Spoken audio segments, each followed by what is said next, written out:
나는 매일 방송할 때마다 이낙연 깠는데 블랙리스트에 안 넣어준 거야. 나 열받아 죽겠어. 이낙연은 민주당 대표할 때 180석이나 갖고 있었는데 맘만 먹으면 개혁 다 할 수 있었어요. 법안 다 바꾸고.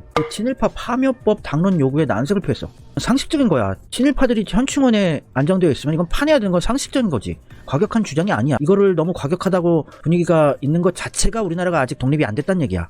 완전한 독립이 아직 안 돼 있는 거야. 이런 게 상식이 되는 나라가 되었으면 좋겠어. 근데 이낙연 씨가 친일파 재산 환수법에 대해서 예전에 미서명자 6명 중에 한 명이었어. 민주당에서 적극적으로 참여하지 않았던 사람이야. 그럼 친일 성향이라고 볼 수밖에 없지. 근데 나중에 가서 미적거리다가 반대 여론이 들끓으니까 찬성은 어떻게 했다고는 하는데, 하여튼 민주당에서 서명을 안 하고 버팅기던 사람 중에 한 명이다. 6명 중에. 빼박이지. 그런데 나중엔 또 친일 재산 몰수 같은 이익 환수법이 필요하다. 신념이 없는 사람이야. 올곧지 않은 사람이야. 언제든지 자기가 불리하거나 이러면은 상황 전환을 능숙하게 하는 사람이야. 친일 재산 환수법에 미적대고 미서명을 하고 있던 사람이 또 친일 재산 몰수 같은 이익 환수법이 필요하다 이러고 위험한 사람이지. 이런 사람은 조심을 해야 돼.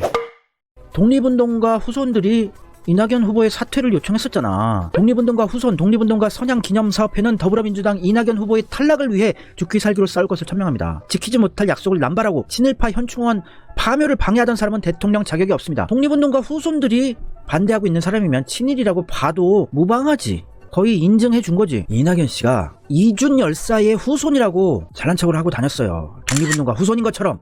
이게 더 나쁜 거야. 이준 열사 집터 찾은 이낙연, 정부 대신 민간이 발견, 후손으로서 송구스럽습니다. 후손이라고 자기가 얘기를 했어. 이준 열사 후손파리, 독립운동가 후손파리 해서 대단한 무슨 애국 집안인 것처럼 했었지만 아니야. 이준 열사 후손들이 이런 얘기를 했지. 이준 열사 후손은 이낙연 지사가 아니다. 아들 이용 장군은 암살 위협으로 월북하였습니다. 이낙연 민주당 후보가 이준 열사 후손이라고 하는 것은 이준 열사에 대한 모독이고 범법 행위를 한 것입니다. 이준 열사 유족 대표 같은 이 씨라고 자기가 후손이라고 한 거야. 꼬라지를 보하니까.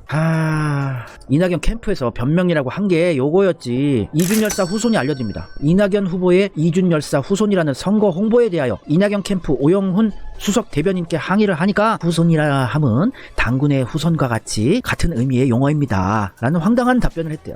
당군의 후손과 같은 의미의 용어다. 가증스러워. 그러면 나도 이제 광상김 씨니까 같은 광상김 씨는 다 내 친척이고 후손이네. 김수환 추기경도 내 친척이고 김호중 전 대우그룹 회장도 내 친척이고 우리 다 친척들이었어. 나 윤석열 친척이고 당군의 후손이기 때문에 정광훈 친척이고 김병조 씨도 김용옥 선생도 내 친척이야. 우리 모두 다 친척이었어.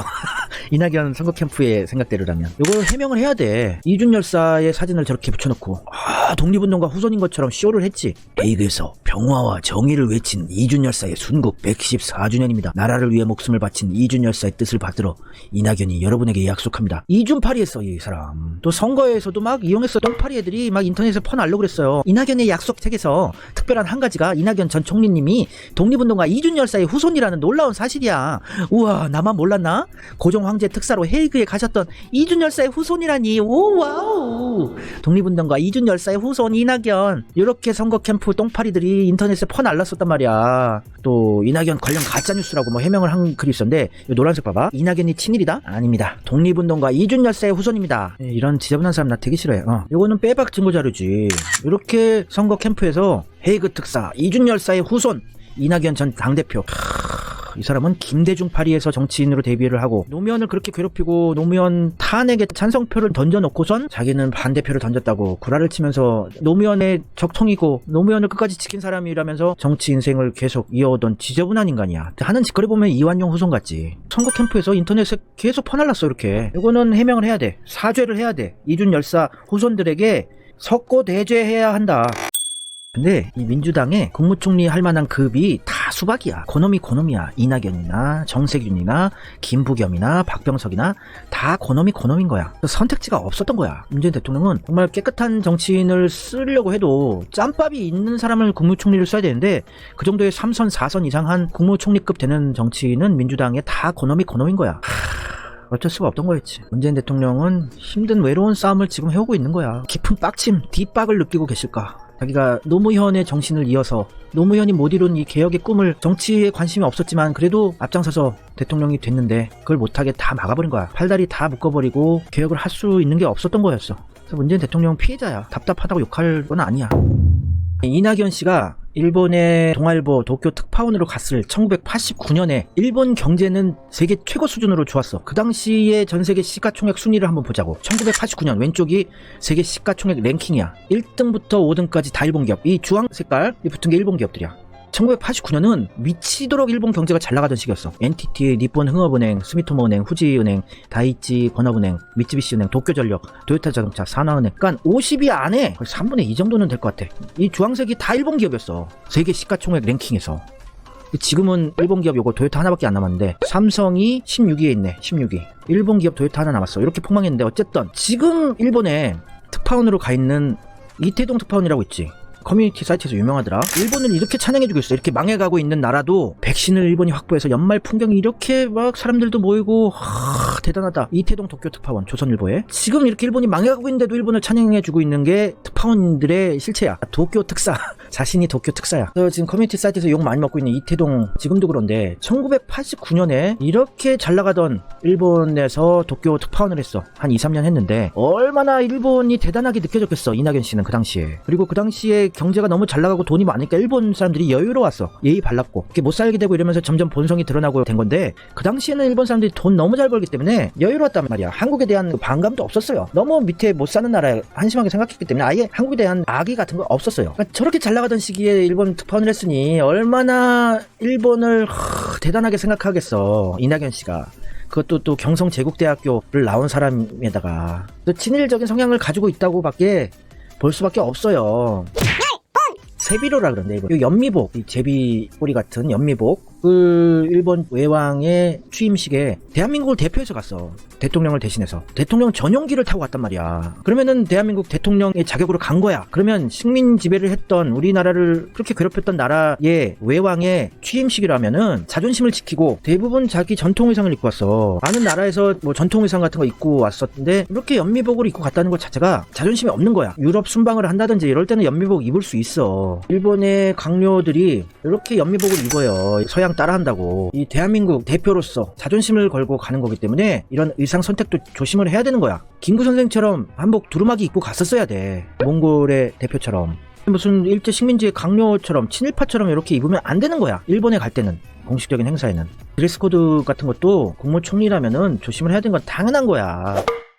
2011년 3월 11일날 대지진 났었지. 그때 3월 20일에 한 9일 후에 우리나라 한류 스타들이 일본을 위로하는 합창 동영상을 제작해야 한다고 정부에 막 건의를 했었어요. 한류 스타들이 왜 일본 국민을 위로하고 격려해야 돼? 일본 국민들을 위로하고 격려하는 노래를 함께 부르는 모습을 동영상으로 제작해 일본에 보내야 한다고 제안했어. 어머 이거 친일 빼박이네. 인증했네. 한일의원연맹 간사장인 이낙연 사무총장은 배용준, 이병헌, 최지우, 류시원, 소녀시대 등 한류 스타들의 육성 합창을 제안한다. 서툴더라도 이들이 일본어로 노래를 부르는 모습을 동영상으로 제작하는 것이 더 나을 것. 그리고 대한민국 정부는 일본에서 이제 도망쳐오는 피난민들을 인천공항과 김포공항에서 가까운 곳에 대피소를 만들어서 피난민들에게 제공해야 한다고 촉구했어. 사람 친일이야.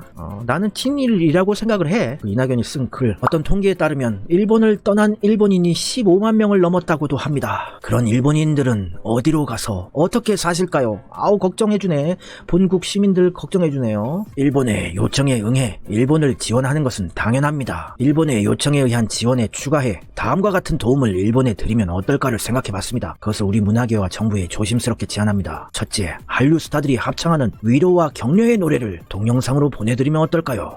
왜 우리가 일본을 위로해줘야 돼? 우리가 엄청나게 성금 모아서 보내줬는데 아예 순위에도 넣지 않고 보도를 안 해준 왜 도와줘야 돼? 일본 국민들의 사랑을 받은 한류 스타들은 이번에 깔끔한 기부로 일본 국민들께 신선한 감명을 드렸습니다. 그런 한류 스타들이 대거 동참해 일본 국민을 위로하고 격려하는 노래를 함께 부르는 동영상을 제작해 보내드리는 것입니다. 한국판 위아더 월드 같은 것이죠. 멜로디는 단순하고 쉬운 것이 좋겠죠. 서투르더라도 일본말로 부르면 더 좋지 않을까요? 둘째, 한국의 젊은 가수들이 대피소와 가설주택 단지를 돌며 최소 규모의 위문 공연을 하면 어떨까요? 지금 방사능 터져서 난리 났는데 후쿠시마 대피소 가서 위문 공연을 하재 노래처럼 좋은 약은 없을 것입니다. 화려한 공연은 도리어 피해가 됩니다. 젊은 가수가 달랑 기타 하나 들고 다니며 진정으로 위로하고 격려하는 노래를 불러드린다면 좋겠습니다.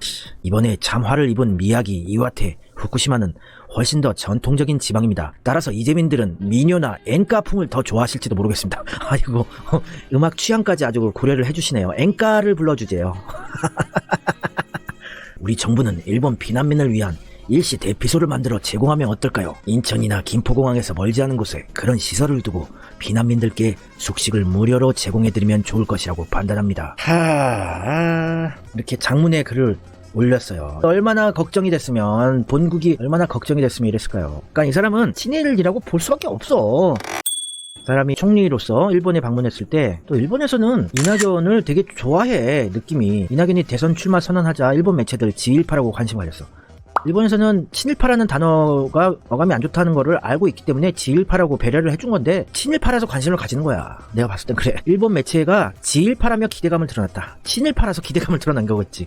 이재명에 대해서는 강력한 반일주의자라고 굉장히 경계감을 드러냈고, 도쿄에 특파원으로 취재한 경험이 있다는데 주목을 하고, 일왕 즉위식에도 참석해서 아베 총리와 면담했다고도 전하고, 이낙연 씨가 일본에 갔을 때 아이사와 이치로라는 정치인을 또 만났어요. 진짜 심각한 극우 정치인이야. 뭘 알고 이렇게 웃으면서 만나서 악수를 했을까? 아이사와 이치로라는 일본 정치인이 다 함께 야스쿠니 신사에 참배하는 국회의원 모임 회원이고, 일본 회의, 니폰 카이기, 일본 회의가 극우 모임이잖아. 회원이고, 신도 정치연맹, 이것도 극우 모임이지. 요 극우 정치인이랑 왜 친하게 악수를 했냐? 커넥션이 있다고 밖에 볼 수밖에 없는 거라고 나는 생각이 드네요. 일본 극우랑 한패일 가능성이 높다. 이미 내통하고 있을 수도 있고. 또 천황님께 감사드립니다. 즉위하실 나루히토 천황님께서는 즉위 또 천황님이라고 이렇게 표현을 하고, 이렇게 머리를 숙여서 예의를 표하고, 대한민국을 대표해서 간 사람이 이런 비굴한 태도를 보인다는 거는 절레절레 빼박이라고 생각을 해. 이낙연 씨는 친일이다. 머리를 숙이면 안 돼. 식민지 지배를 했던 일본에게 자존심을 지켜야지. 빳빳하게 머리 숙이지 않고 이렇게 살짝 멍내 정도만 하는 게 그게 당연한 거야. 이 사람은 참 위험한 사람이다. 노무현 대통령 얼마나 당당하냐? 당당하고 빳빳하지. 노무현 대통령은 일반 시민들에게만 고개를 숙이는 사람이야. 얼마나 멋있냐. 이게 진짜 대한민국의 보수 대통령이지. 이게 무슨 보수라고. 아유, 일본 외왕한테도 이제 갔을 때 노무현 대통령 이렇게 빳빳하게 고개 들고 당당한 모습을 보여줬지. 이게 리더의 품격이지. 노무현이 그립다야. 노무현 대통령은 일반 시민들에게만 머리를 숙이는 진짜 참 정치인이야.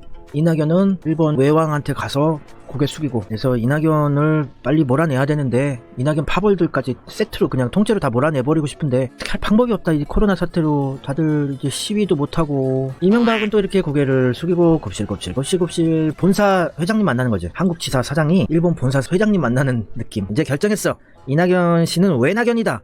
진짜 보수는 당당해야 돼. 외국에 나갔을 때 특히 더 당당한 모습을 보여줘야 돼. 외낙연 좋다. 자, 외낙연을 퍼뜨리자.